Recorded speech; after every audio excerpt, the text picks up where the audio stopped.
네. 오늘 저희가 자세히 살펴볼 이야기는요. 일본 만화가 타츠키료의 예언입니다. 특히 그 2025년 7월에 엄청난 쓰나미가 올 수도 있다는 그 가능성에 대한 건데요. 네, 맞아요. 1999년에 내가 본 미래라는 책을 냈는데 거기서 이제 본인이 꾼 꿈을 토대로 미래를 예언했다 뭐 이런 거죠. 그렇죠. 이게 확 유명해진 계기가 있잖아요. 바로 2011년 동일본 대지진. 그걸 예측했다고 알려지면서 정말 큰 관심을 받았어요. 네, 그 부분이 아주 결정적이었죠. 책 표지에 대재해는 2011년 3월이라고 딱 명시가 되어 있었거든요. 와, 진짜요? 그렇게 정확하게요? 네. 그래서 많은 사람들이 이거 진짜 뭐 있나? 하고 주목하기 시작했는데 근데 사실 다른 예언들을 좀 뜯어보면 뭐랄까 꼭 그렇지만은 않다는 지적도 있어요. 예를 들면 프레디 머큐리나 다이아나비 사망 예측 같은 거요. 아, 그건 왜 그렇죠? 그게 책은 1999년에 나왔는데 그 두 분은 그보다 훨씬 전에 사망했거든요. 그러니까 사실상 예언이라고 보기는 좀 어렵죠. 아, 그렇네요. 이미 일어난 일을 예언했다고 하긴 좀 2020년 코로나 예측은 어떤가요? 그것도 언급이 있었던 것 같은데. 그것도 사실 원문 자체는 굉장히 모호하다는 평가가 많아요. 나중에 이제 상황이 터지고 나서 이게 혹시 코로나를 말한 거 아니냐 이렇게 좀 끼워 맞춘 해석이라는 비판도 꽤 있고요. 아하. 2011년 건 정말 인상적인데 다른 것들은 좀 애매하다 이런 말씀이시군요. 네, 그런 면이 있죠. 그럼 제일 지금 화제가 되고 있는 거 2025년 7월 5일 쓰나미 예언. 이게 뭐 2011년의 3배 규모다 이런 얘기까지 있던데요. 맞습니다. 그 구체적인 날짜랑 규모 때문에 더 이야기가 많이 나오는 것 같아요.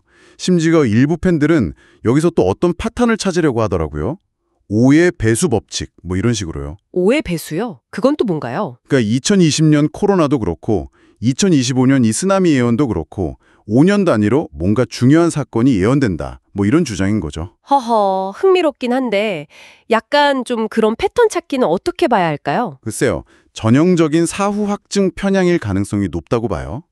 어떤 사건이 일어나고 난 뒤에 과거에 좀 모호했던 기록이나 우연한 숫자 배열에서 의미를 막 찾아내려는 그런 경향이 있잖아요. 네네, 그렇죠. 끼워 맞추기식 해석. 맞아요. 근데 이게 또 최근에는 더 좀 뭐랄까 자극적인 이야기랑 엮여서 퍼지고 있더라고요. 더 자극적인 거요? 어떤 거죠? 바로 이 2025년 쓰나미 예언이랑 과거에 미국이 일본 남쪽 바다 근처에 수소폭탄을 잃어버렸다는 음모론이 결합된 거예요. 네, 수소폭탄 분실이요? 아니, 그건 정말 좀 영화 같은데요. 근거가 있는 이야기인가요? 일단 역사적으로 브로큰 에로우라고 해서 미국이 핵무기 관련 사고를 겪거나 분실한 사례가 아예 없는 건 아니에요. 뭐 1966년 스페인 팔로마레스라든가 68년 그린란드 투나이 사고 같은 게 있긴 했죠. 아, 있긴 있었군요. 네. 근데 타츠키료가 지목한 그 일본 남해 부근에서 미국이 수소폭탄을 분실했다는 공식 기록이나 뭐 신빙성 있는 증거는 전혀 없어요. 전혀 없다고요? 네. 그리고 설령 분실했다고 해도 수소폭탄이라는 게 그렇게 단순 충격으로 터지는 물건이 아니거든요. 아주 복잡한 기폭 장치가 필요해서 쓰나미 같은 자연재해로 이게 폭발할 가능성은 과학적으로는 거의 없다고 봐야 합니다. 아, 그렇군요. 그냥 충격받는다고 터지는 게 아니군요. 그렇죠.